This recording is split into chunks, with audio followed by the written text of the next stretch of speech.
magistrado Ibáñez, que es el presidente. Y atención, hay respuesta, está estupefacto, está atónito el expresidente Uribe de saber que gente de su partido, el senador Pérez, por ejemplo, pero no solo de eso, de Cambio Radical, partidos de oposición, pero que Néstor, en público además estaban, a nombre del partido, a nombre del Centro Democrático, pidieron cuotas. En público estaban haciendo oposición y en privado por la noche pedían cuotas burocráticas en la DIAN. Camila Carvajal. Sí, señor Néstor, y de pronto por eso es la molestia del expresidente Álvaro Uribe, es que es difícil entender cómo el partido que hacía oposición también estaba pidiendo, recomendando puestos en la DIAN. El propio expresidente Álvaro Uribe ha escrito a través de Twitter: el Centro Democrático no autoriza pedir puestos ni contratos. Si alguien ha tenido o pedido puestos en este gobierno, que lo diga. Medios registran que señora fiscal general ha dicho que recomendar no es delito, pues nuestro compañero Bernardo Moreno está preso por haber preguntado por 3 nombramientos de concurso en SENA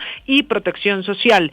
Casos parecidos con otros funcionarios nuestros a quienes les sacaban la vida sin robarse un peso. Tampoco fueron con senadores a pedir direcciones de aduana. ¿Cómo se les va a resarcir?, se pregunta el expresidente Álvaro Uribe. Es que mire usted que en la lista de la que hemos hablado esta mañana aquí, en Mañanas Blue, sobre quienes le pidieron al entonces director de la DIAN, al doctor Reyes, algún nombramiento, alguna aduana, algún ascenso o dejar a los que están en provisionalidad en los cargos, hay listado del Centro Democrático. Aparecen 2 en nombre del partido y aparecen 6 de Óscar Darío Pérez, el representante a la Cámara por Antioquia, que pidió 6 ascensos, todos en Medellín. Esta mañana hemos conversado con él. Néstor dice que no puede ser lo mismo pedir el puesto en la aduana que simplemente el ascenso de quien ya era funcionario en la DIAN. Dijo que no va a dar más declaraciones de este tema, pero que para él, muy parecida a la tesis de la fiscal general de la Nación, una recomendación no es un delito. Pero no es esta la única reacción, Néstor, de este que es un escándalo que sigue creciendo.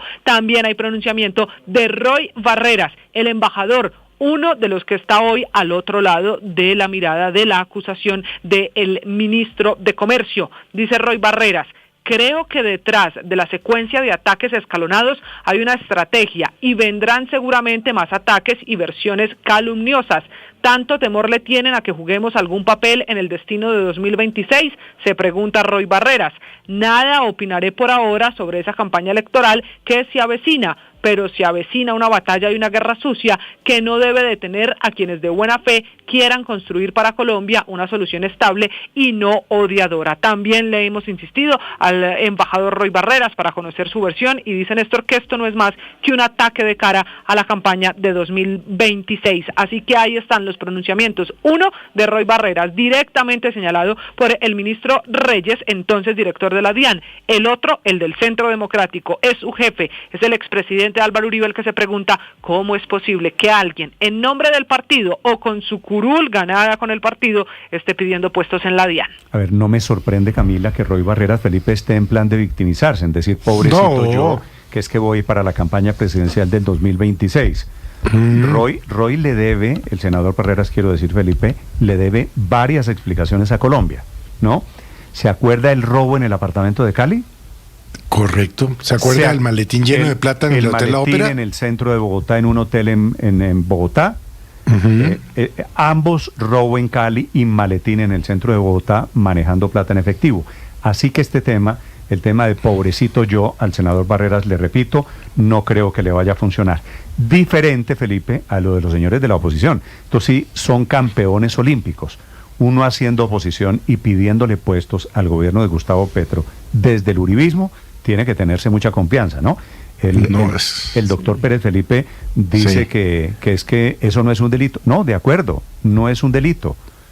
Pero sí es un asco todo, ¿no? Es un asco, Néstor. Esa lista que nos daba ahora Ricardo Espina, absolutamente todo es un asco. Felipe. Es decir, lo por malo un lado es que esa y por lista el otro. podría ser en cualquier gobierno, ¿no? No, es que yo no estoy hablando de este gobierno, estoy diciendo todo es un asco. Del sistema político Héctor, en general. A ver, Héctor, no me diga que un congresista hoy del uribismo o del Partido Conservador pidiéndole puestos al gobierno de Petro, por Dios. A ver. A mí francamente sí no me extraña en ese momento yo creo que el partido, que es el sistema político. Héctor, yo creo que en ese momento el Partido Conservador era partido de gobierno, porque eso es en la primera etapa del mandato del presidente Petro. Es probable. ¿no? Es probable, pero es la manera de cómo se enfrenta la política y las elecciones. Y cambio radical. No, usted puede decirse que usted es de oposición y por la noche va y se reúne con el director de la DIAN y le está pidiendo burocracia. Sí, es una falta de coherencia. ¿Que es delito? No es delito, pero presentable políticamente no tiene ninguna presentación. Ese es el sistema político, Néstor, como han dicho Álvaro y Héctor. Pero pues que precisamente lo que prometió Petro era que eso no iba a seguir siendo así, que era el cambio. Y lo que vemos es que hay más politiquería que en cualquier caso. Y en cuanto a las negaciones de Roy Barreras, a mí no me extraña. Yo denuncié la compra de varias propiedades en efectivo de Roy Barreras en los últimos 10 años. Me amenazó con cárcel, me amenazó con demandas, me amenazó con de todo, y aquí estoy tranquilo. Luego las negaciones no son cosa nueva en Roy Barreras. Pero yo sí entiendo completamente la molestia del expresidente Uribe, que además fue quien no solamente fundó el Partido Centro Democrático, sino que renunció a su fuero presidencial para encabezar las listas de Senado y jalar todas esas personas que durante mucho tiempo no tenían unas votaciones importantes y consiguieron curules en el Congreso.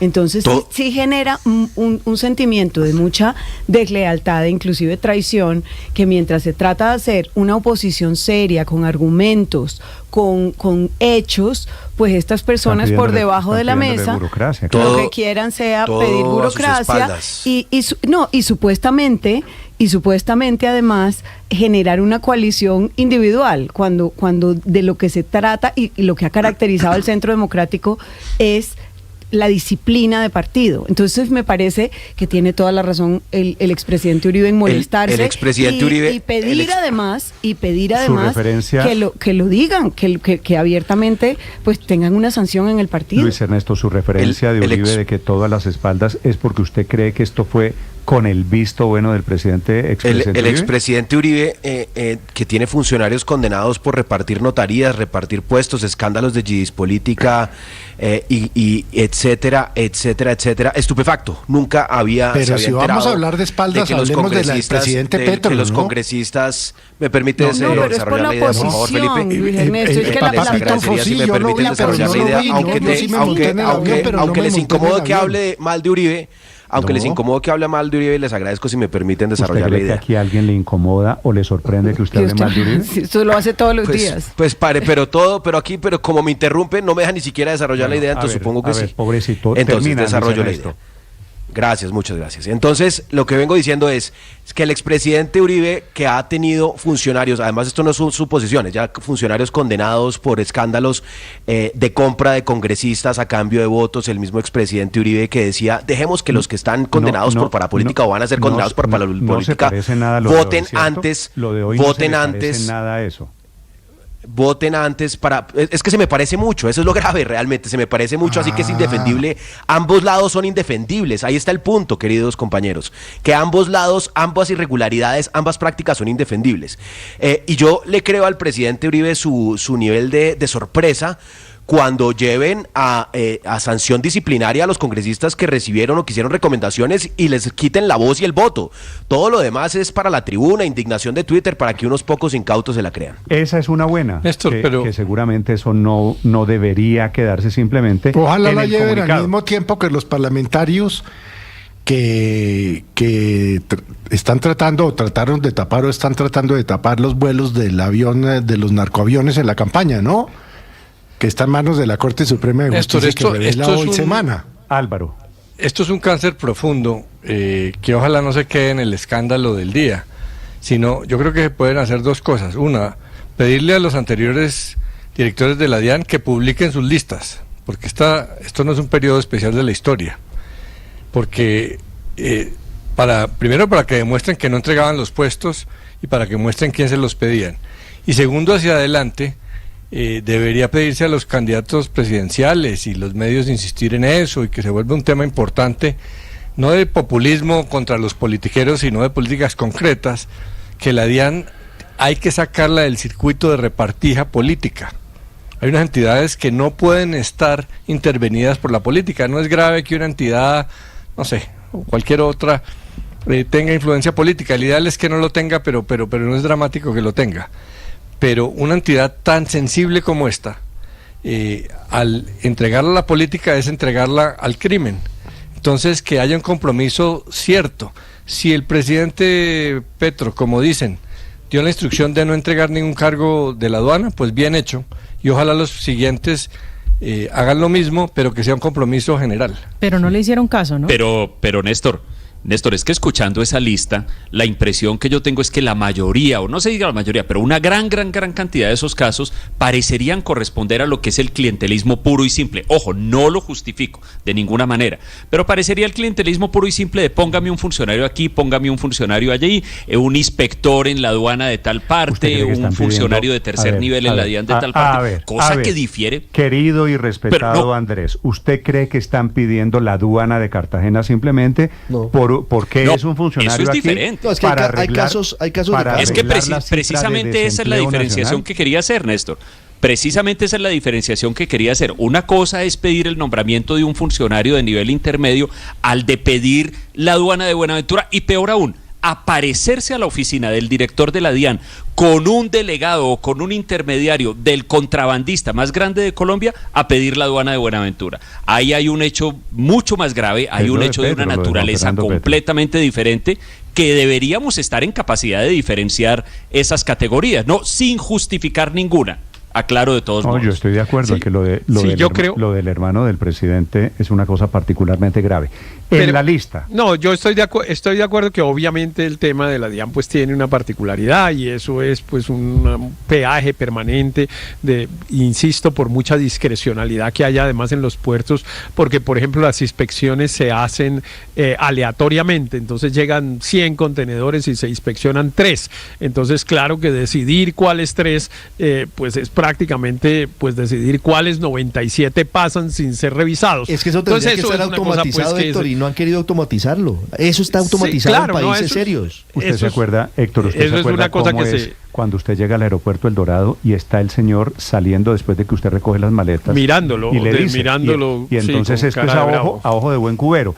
Usted tiene cara de sospechoso, entonces usted para. Ese es un buen ejemplo. Y usted tiene entonces esa capacidad. Ese es un buen ejemplo. Eso no sirve de nada. Claro, el problema es el ojímetro. El ojímetro es grave. Es un gran poder. Aquí se ha intentado automatizar los puertos, y muchos intereses no han dejado, porque es que el factor humano les permite llegar con el poder corruptor del dinero. Ese es el punto. Pues después de lo que pero es que eso llega a la política, es en plata, en efectivo, que se refleja en las elecciones, Néstor. Es que el punto es que esta práctica ya antigua en Colombia se ha vuelto una manera de financiación de las campañas políticas. Los políticos en realidad buscan esos puestos y tal, y la persona que los recibe, que recibe el puesto, lo que hace es entregar una cuota en dinero efectivo mensual al político. El político recoge una plata de esas, una para enriquecerse, para crecer su patrimonio seguramente, pero un porcentaje muy alto para después convertirlo en la campaña, política. Por eso solo tiene una solución, que el Centro Democrático además la había puesto en funcionamiento y desgraciadamente renunció a ella, que son las listas cerradas. Si yo estoy en el Centro Democrático, yo no necesito esa práctica para que me elijan, porque estoy en una lista cerrada, igual que lo hizo el pacto histórico esta vez. Pero si a cada uno le toca ir a conseguir los votos, los votos, entra en esta práctica. Le pregunto, Héctor, ¿usted cree que Oscar Darío Pérez, a quien yo tengo como un congresista serio, es un juicioso, viejo congresista y serio, claro, experto en temas tributarios, ¿usted cree que el señor fue a pedir cuotas burocráticas en el gobierno de Petro porque necesitaba votos? Ah, sí, claro. No, yo creo, no sé el doctor Oscar Darío, a quien también respeto yo como usted, Néstor, porque lo conozco, pues lo he visto actuar en el Congreso durante mucho tiempo y me ha parecido una persona seria, pero yo sí creo que la inmensa mayoría de los congresistas que incurren en esta práctica, lo que están es recogiendo una plata con la que después financian la campaña política. Esa es la desgracia, porque la campaña política vale 10.000, 20.000, 30.000 millones de pesos. Pero eso se llama corrupción. Es decir, no están mejorando pero por los niveles supuesto, de desempleo por en supuesto Colombia. que es. No, por supuesto que se llama corrupción, es que ese es el problema. No, claro que el tema de decirle a alguien que es que pues, le voy a ayudar a fulanito para un cargo, eso ya es malo, eso no debería ser. También está entronizado mucho en nuestra cultura y hay gente que se molesta cuando alguien no hace un favor de esa naturaleza, por ejemplo. Pero claro que por eso los puestos son estos, no el del, incluso no el del, no sé, prosperidad social, por ejemplo, pues sí, eso le da una relación con la comunidad y tal, salvo que maneje plata, pero le da una relación con la comunidad y le ayuda a algunas cosas políticas. Pero los puestos que le sirven a los políticos son estos, que son en dinero en efectivo todos los días. Es como tener una tienda y al final es cuánto recogimos. Monetizan, que es una palabra horrible, pero pues le sacan billete a esos puestos.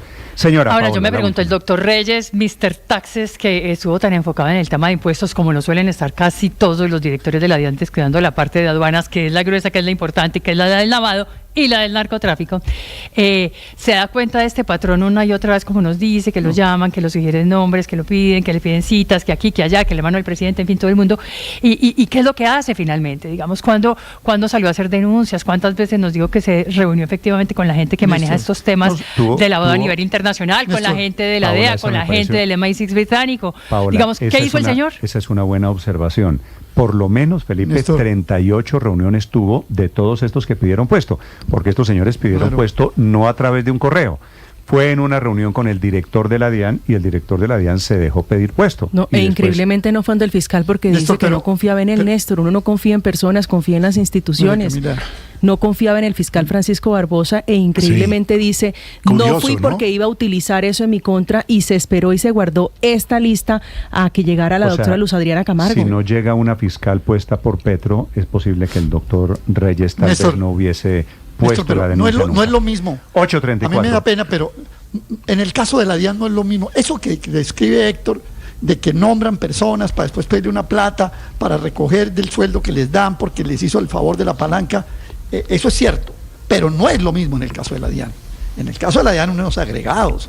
O vea, que el doctor de Luque, que gana poniendo en La Guajira, y el otro en Medellín, y el otro en Cúcuta, y el otro no solamente la plática del puesto, son los favorcitos que se hacen. Ay, Alfredo, ¿por qué no me ayudas con tal cosa que un cargamento? Ah, sí, yo tengo ahí una ficha que te ayuda. Ojo, en lo de la DIAN no es lo mismo. En lo de la DIAN, vamos a decirlo de alguna manera, hay un valor agregado en el nombramiento. No solo lo que le participa del sueldo para ayudarle a la campaña, sino que además le hace favores en la DIAN y al que le hace los favores, ese también ayuda con plata después para la campaña. Néstor, interesante. Claro, esto es una cadena de favores, uno tras otro. Claro. Y el último favor es el que se parece mucho a la corrupción. Claro, no, e interesante la distinción que hace el doctor Reyes y el ministro Reyes entre instrucción y recomendación. O sea, ¿por qué mete dentro de los que supuestamente son recomendaciones al que era su jefe, el exministro Campo, pero no a Carlos Ramón González? Porque dice que lo de Carlos Ramón González sí era una instrucción, no una recomendación. No, y pregúntese, María Consuelo, ¿por qué mete en el documento que adjunta la Fiscalía lo de Carlos Ramón González? Si le parece una instrucción, Felipe, las instrucciones pues del superior jerárquico no las presenta la Fiscalía como si hubiese sido un... Hola, pero ¿por qué ha pasado de agache el doctor Carlos Ramón González? Felipe, es que está salpicado en la Unidad Nacional de Gestión de Riesgo. Ahora lo que dijo el doctor Reyes. Es decir, ¿por qué ha pasado? ¿Dónde está ese señor? No ha pasado de agache. El hecho de que no esté dando declaraciones, Felipe, en los medios de comunicación no quiere decir que no tenga un blanco gigante y que la justicia lo está mirando por dos temas, que era uno hasta ayer. El tema era la Unidad de Gestión de Riesgo. Correcto. Y ahora el otro problema para el doctor Carlos Ramón González, ex Partido Verde, ex M19, es el del contrabando y papá pitufo. 8:37.